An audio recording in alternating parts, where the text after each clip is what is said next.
மத்திய கிழக்கு யுத்த களத்தில் பல முக்கியமான காரியங்கள் எல்லாம் நடந்து கொண்டிருக்கின்றன. ஈரானுக்கும் அமெரிக்காவுக்கும் இடையில் மறுபடியும் மட்டுப்படுத்தப்பட்ட ஒரு யுத்தம் ஆரம்பமாகி இருந்தது. லெபனானும் இஸ்ரேலும் ஒரு ஒப்பந்தத்தில் கைச்சாத்திட்டுள்ளன. அந்த ஒப்பந்தம் என்னவென்றால், லெபனானில் இஸ்ரேல் ஆக்கிரமித்து வைத்துள்ள சுமார் 600 சதுர கிலோமீட்டர் நிலப்பரப்பில் இஸ்ரேலிய படைகள் தொடர்ந்து நிலைகொள்ளலாம் என்பதற்கான அனுமதியை இஸ்ரேலுக்கு வழங்குகின்றதான ஒப்பந்தம். லெபனானில் உள்ள ஹிஸ்புல்லாக்களின் ஆயுதங்கள் 100% களையப்படும் வரை இஸ்ரேலிய படைகள் லெபனானில் நிலைகொள்வதற்கான அனுமதி அந்த ஒப்பந்தத்தின் ஊடாக இஸ்ரேலுக்கு வழங்கப்பட்டிருக்கின்றது. சிரியாவின் ராணுவம் நகர்வெடுத்து லெபனான் எல்லையில் நிலை கொண்டு அங்கு ஒரு படைக்குவிப்பினை மேற்கொண்டு வருகின்றது. மறுபக்கம் காசாவில் இஸ்ரேலிய படைகள் சந்தடியில்லாமல் முன்னகர்ந்து புதிய பிரதேசங்களில் தமது நிலைகளை அமைத்து வருகின்றன. ஹமாசுடனான ஒப்பந்தத்தின்படி இதுவரை மஞ்சள் கோட்டு எல்லையில் நிலைகொண்டிருந்த இஸ்ரேலிய படைகள் தற்பொழுது ஆரஞ்ச் லைன் என்கின்ற புதிய எல்லைக்கோட்டை நிர்ணயம் செய்து காசா நிலப்பரப்பின் பெரும்பகுதியை ஆக்கிரமித்து நிலை கொண்டுள்ளன.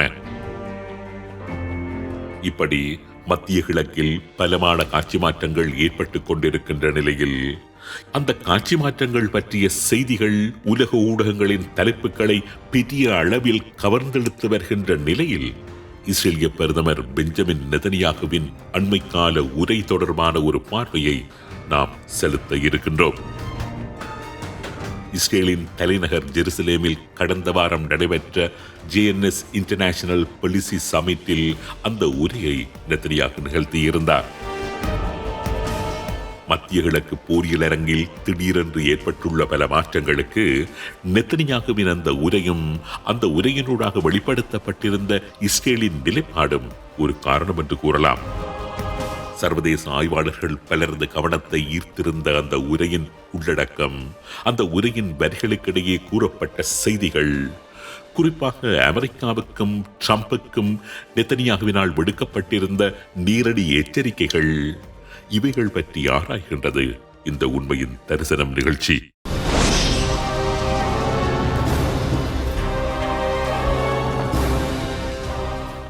இலங்கையின் முதற்தர சுற்றுலா தலம் ரீச்சாவின் மாபெரும் உணவு திருவிழா ஆகஸ்ட் மாதம் 7, 8, 9 மற்றும் 10ஆம் தேதிகளில் மாலை 6 மணி முதல் 10 மணி வரை. இன்றைய டிக்கெட்டுகளை பெற்றுக் கொள்ளுங்கள். இந்த ஜெயில் மாதிரி தான் வெளியே உலகமும் நாம வாழணும்னா எதிர்த்து சண்டை செய்யணும்.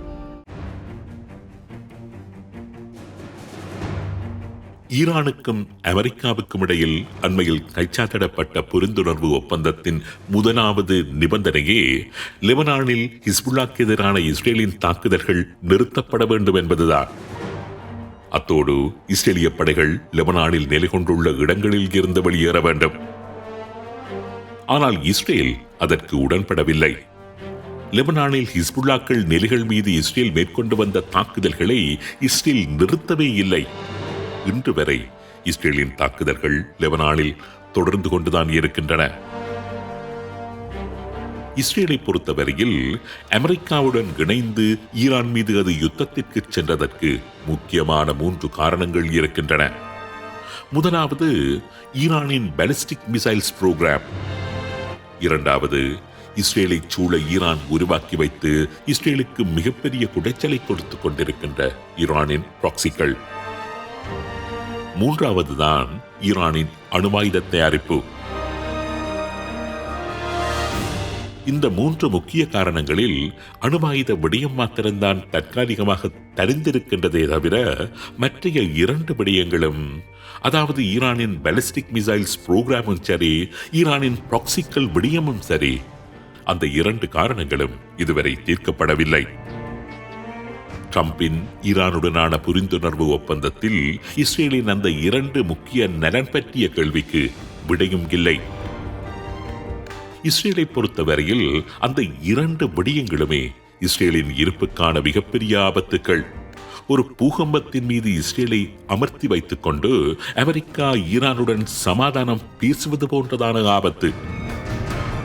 உதாரணத்திற்கு லெபனானை எடுத்துக்கொண்டால் ஈரான் மீது அமெரிக்காவும் இஸ்ரேலும் யுத்தத்தை ஆரம்பித்ததைத் தொடர்ந்து இதுவரை சுமார் 6000 ஏவுகணைகளை லெபனானில் இருந்து ஹிஸ்புல்லாக்கள் இஸ்ரேல் மீது ஏவியிருக்கின்றார்கள்.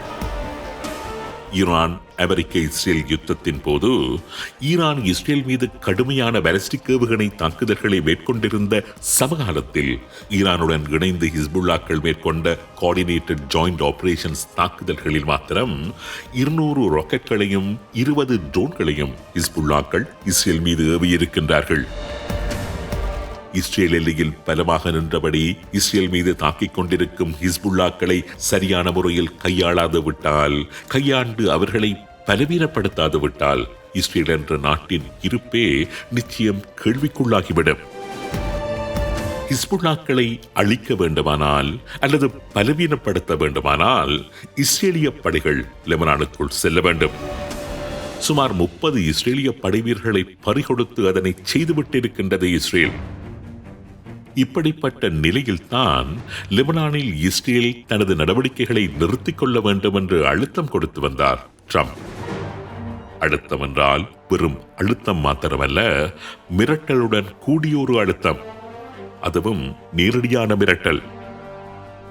இஸ்ரேலிய பிரதமர் பெஞ்சமின் நெதன்யாகுவை கெட்ட வார்த்தைகளில் திட்டி, அமெரிக்கா இல்லாவிட்டால் இஸ்ரேல் என்ற ஒரு நாடே கிடையாது என்று கேவலப்படுத்தி, வெனிசுவேலாவுக்கும் கிரீன்லாந்துக்கும் கனடாவுக்கும் இந்தியாவுக்கும் நேட்டோ நாடுகளுக்கும் ட்ரம்ப் செய்ததைப் போல இஸ்ரேலின் இறையாண்மையை கேவலப்படுத்தி சில வார்த்தைகளை ட்ரம்பின் பாணியில் அவர் வெளிப்படுத்தி இருந்தார்.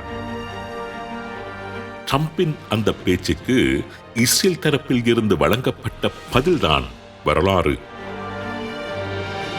கடந்த 19ஆம் தேதி முதல் 25ஆம் தேதி வரை ஜெருசலேமில் நடைபெற்ற ஜிஎன்எஸ் இன்டர்நேஷனல் பாலிசி சமிட் என்ற உச்சி மாநாட்டில் ட்ரம்பின் அந்த பேச்சுக்கு மிக உறுதியான பதிலை நேரடியாகவே வழங்கியிருந்தது இஸ்ரேல் தரப்பு.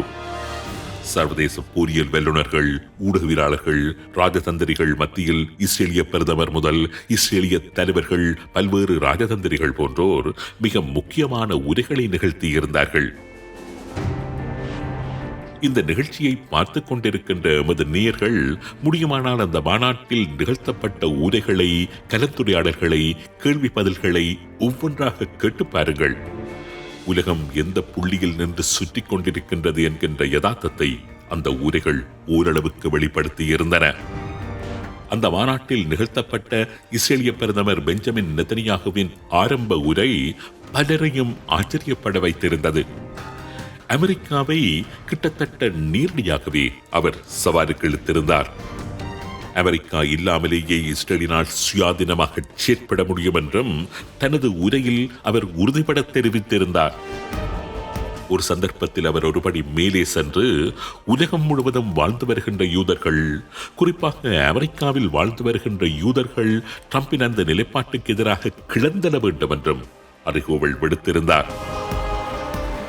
பெஞ்சமின் நெதன்யாகு மீது 1000 விமர்சனங்கள் இருந்தாலும், அவர் மீது பல ஊழல் குற்றச்சாட்டுகள் இருந்தாலும், குழந்தைகள் உட்பட அப்பாவி மக்களை கொலை செய்யும்படியான கட்டளைகளை பிறப்பித்த ஒருவர் என்ற அடையாளம் அவர் மீது இருந்தாலும், பெரும்பான்மையான இஸ்ரேலியர்கள் கூட அவரது தலைமைத்துவத்தை எதிர்த்து வந்தாலும், ஒரு நாட்டின் தலைவராக தனது நாட்டின் இறையாண்மையை நிலைநிறுத்துவதற்கு துணிந்து நின்று நிலைப்பாடு எடுத்த ஒரு தலைவர் என்கின்ற ரீதியில் நிச்சயம் நெதன்யாகுவின் அந்த பேச்சை நாம் டீகோட் செய்து பார்த்தாக வேண்டும்.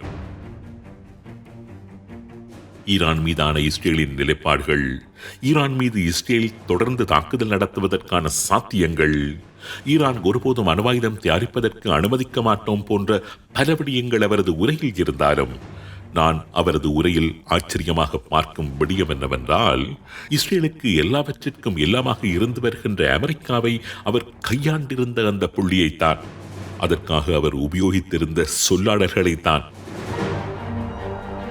தனது உரையின் ஆரம்பத்திலேயே நெதன்யாகு குறிப்பிட்டிருந்தார் ட்ரம்ப் இஸ்ரேலை கட்டுப்படுத்த முடியாது என்பதை.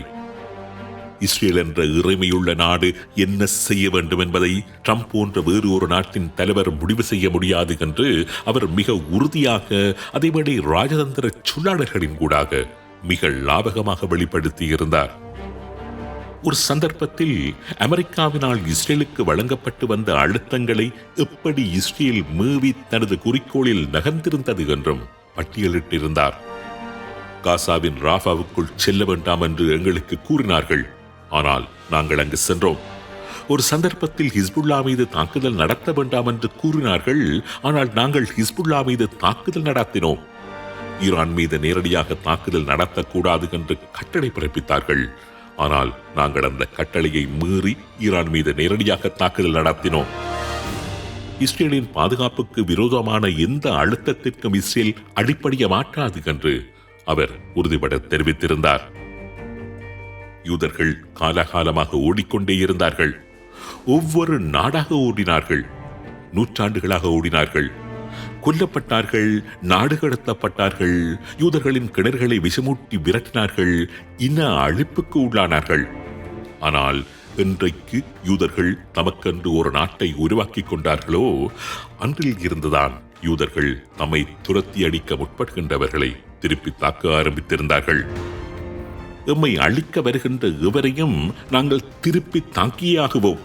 அப்படி திருப்பி தாக்காது விட்டால் நாங்கள் அழிந்து விடுவோம்.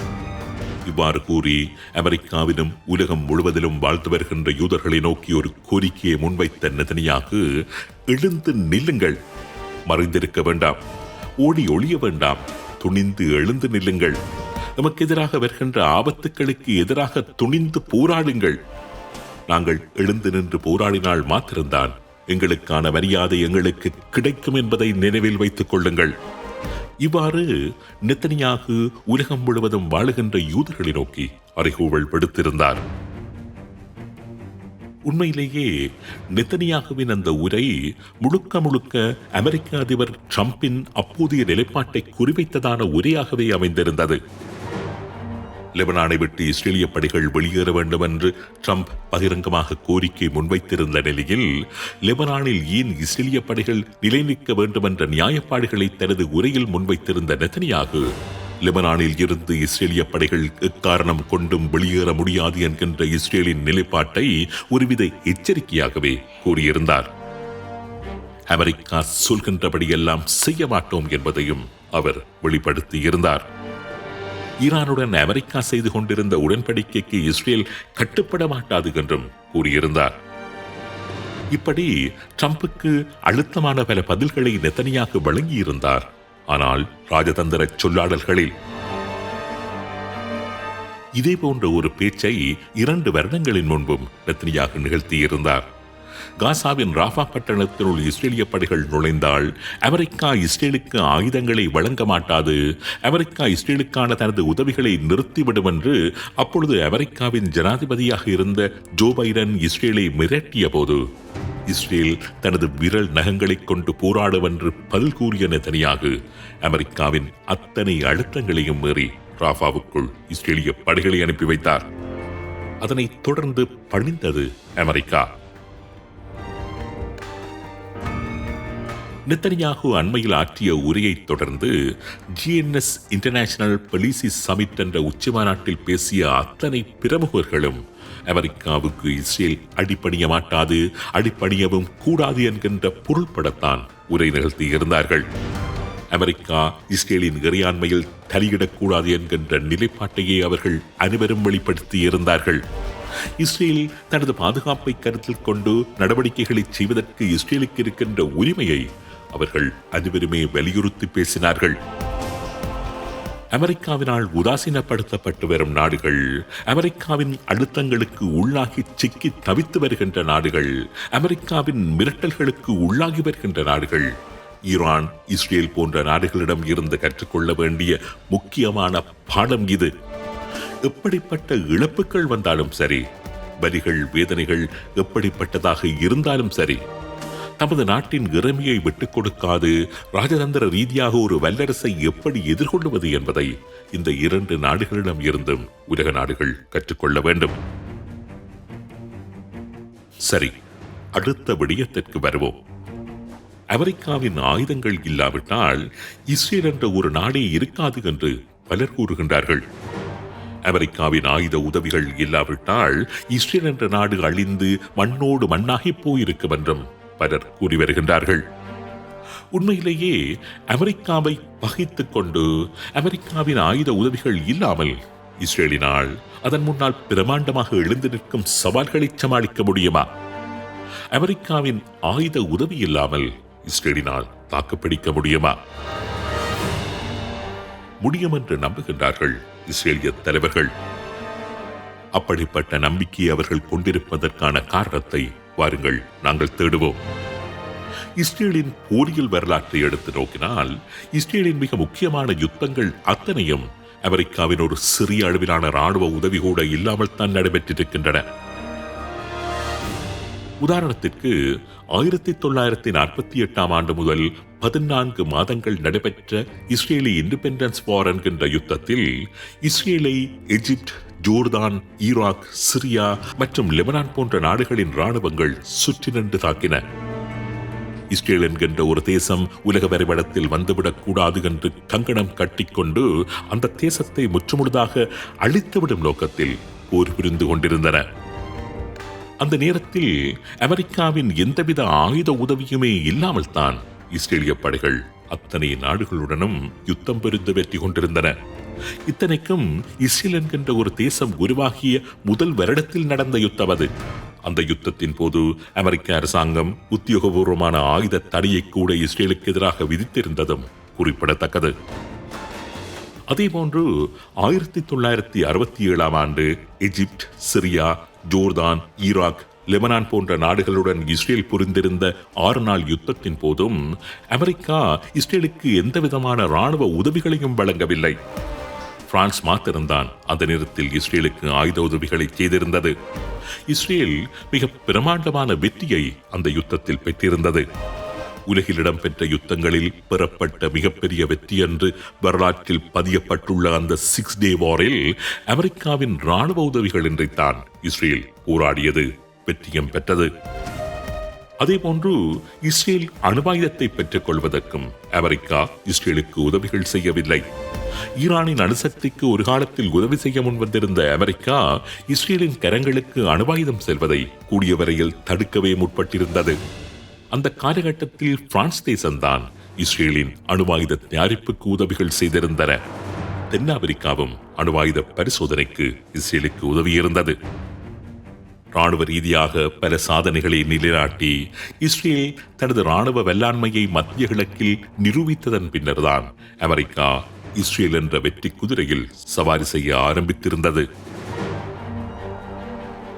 இந்த விடயம் பற்றி இன்னும் உள்ளே சென்று பார்ப்பதற்கு ஒரு சில சம்பவங்களை உங்களுடன் பகிர்ந்து கொள்ள விரும்புகின்றேன். 1950கள் அமெரிக்காவுக்கும் சோவியத் ஒன்றியத்திற்கும் இடையில் கடுமையான பனிப்போர் இடம்பெற்றுக் கொண்டிருந்த காலகட்டம். 1956 ஆண்டில் அப்போதைய சோவியத் ஒன்றியத்தின் தலைவர் நிகிதா குருஷேவ் சோவியத் நாடாளுமன்றத்தில் ஆற்றியிருந்த ரகசிய உரை பற்றிய தகவல்களை திரட்டுவதற்கு அமெரிக்காவின் உளவு அமைப்பான CIA படாத பாடுபட்டுக் கொண்டிருந்தது. இரும்பு திரையினால் அப்பொழுது மூடப்பட்டிருந்த சோவியத் ரஷ்யாவில் இருந்து அந்த உரை தொடர்பான ஒரு சிறு துரும்பு கூட அமெரிக்காவுக்கு கிடைத்திருக்கவில்லை. அதனை அறிந்த இஸ்ரேலிய மொசாட் நிகிதா குருஷேவ் ஆற்றியிருந்த உரையின் முழு பிரதியையுமே மொத்தமாக எடுத்து அமெரிக்காவின் CIA கரங்களில் வழங்கி அவர்களை ஆச்சரியப்பட வைத்திருந்தது.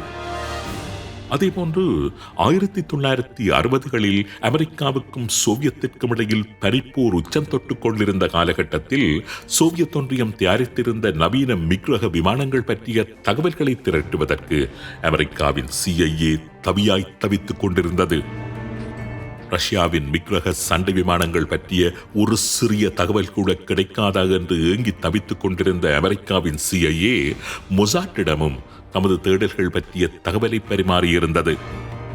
1966 ஆண்டு ஆபரேஷன் டயமண்ட் என்ற பெயரில் ஒரு உளவு நடவடிக்கையை மேற்கொண்ட மொசாட் ஒரு முழு MiG-25 ஃபைட்டர் ஜெட்டையை கடத்தி கொண்டு வந்து அமெரிக்காவின் கரங்களில் கொடுத்து விட்டிருந்தது. ஆக அமெரிக்கா இஸ்ரேலுடன் உறவு வைத்திருப்பது வெறுமனே இஸ்ரேலுக்கு உதவுவதற்காகத்தான் என்றில்லை. இஸ்ரேலின் படைத்துறை பெறுவர்களை தனதாக்கிக் கொள்ளும் நோக்கத்துடன் தான் அமெரிக்கா இஸ்ரேலுடன் கைகோர்த்து வருகின்றது. 2014 ஆண்டு இஸ்ரேலுக்கான அமெரிக்க தூதுவரை நாங்கள் இஸ்ரேலில் வைத்து செவி கண்டிருந்தோம்.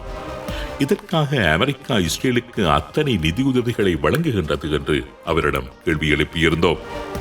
அதற்கு பதிலளித்த அமெரிக்க தூதுவர், அமெரிக்காவின் CIA உட்பட நேட்டோ நாடுகள் அத்தனையினதும் உளவுப் பிரிவுகள் திரட்டி வழங்குகின்ற உளவு தகவல்களை விட இஸ்ரேலிய மொசாட் அமெரிக்காவுக்கு வழங்கி வருகின்ற உளவு தகவல்கள் பல மடங்கு காத்திரமானவை என்று கூறியிருந்தார். மொசாட் அமெரிக்காவுக்கு வழங்கி வருகின்ற உளவு தகவல்கள் காரணமாக பல ஆயிரம் அமெரிக்க உயிர்கள் காப்பாற்றப்பட்டு வருவதாகவும், பல $1 மில்லியன் பெறுமதியான அமெரிக்க ஆயுதங்கள் அளிக்கப்படாது காப்பாற்றப்படுவதாகவும் கூறிய அவர், அவைகளோடு ஒப்பிடுகின்ற போது இஸ்ரேலுக்கு அமெரிக்கா வழங்கி வருகின்ற நிதியுதவிகள் என்பது ஒன்றுமே இல்லை என்றும் கூறியிருந்தார்.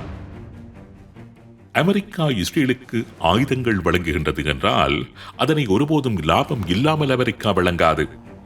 இஸ்ரேலிடம் இருந்து உயரிய பெறுபேறுகளை பெற்றுக் கொண்டுதான் அமெரிக்கா அதனை செய்யும். அமெரிக்காவுக்கும் அது தெரியும், இஸ்ரேலுக்கும் அது நன்றாக தெரியும். அத்தோடு அமெரிக்கா என்பது யூதர்கள் மற்றும் யூத சார்பு கிறிஸ்தவர்கள் என்கின்ற அச்சில் சுழண்டு கொண்டிருக்கின்ற ஒரு நாடு. அமெரிக்காவின் பெரும்பாலான ஸ்டேக் ஹோல்டர்ஸ், அதாவது அமெரிக்காவின் தீர்மானிக்கும் சக்திகள் பெரும்பாலும் அந்த தரப்பினர்தான்.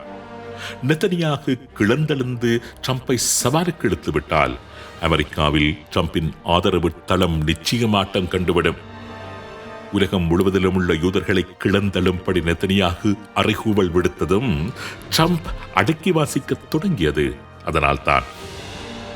ஹிஸ்புல்லாக்களின் ஆயுதங்கள் முற்றுமுழுதாக களையப்படும் வரைக்கும் லெபனானின் பல பகுதிகளிலும் இஸ்ரேலிய படைகள் தொடர்ந்து நிலைகொள்ளலாம் என்று ஒப்பந்தம் போட்டதும் அதனால்தான்.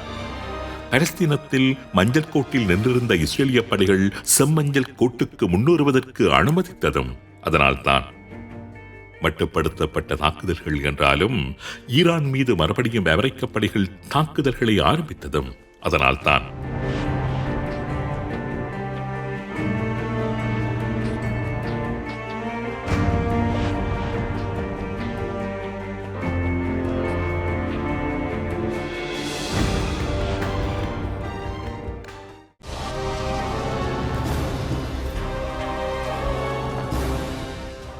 இலங்கையின் முதற்தர சுற்றுலா தலம் ரீச்சாவின் மாபெரும் உணவு திருவிழா ஆகஸ்ட் மாதம் 7, 8, 9 மற்றும் 10ஆம் திகதிகளில் மாலை 6 மணி முதல் 10 மணி வரை. இன்றைய டிக்கெட்டுகளை பெற்றுக் கொள்ளுங்கள். இந்த ஜெயில் மாதிரி தான் வெளியே உலகமும். நாம வாழணும்னா எதிர்த்து சண்டை செய்யணும்.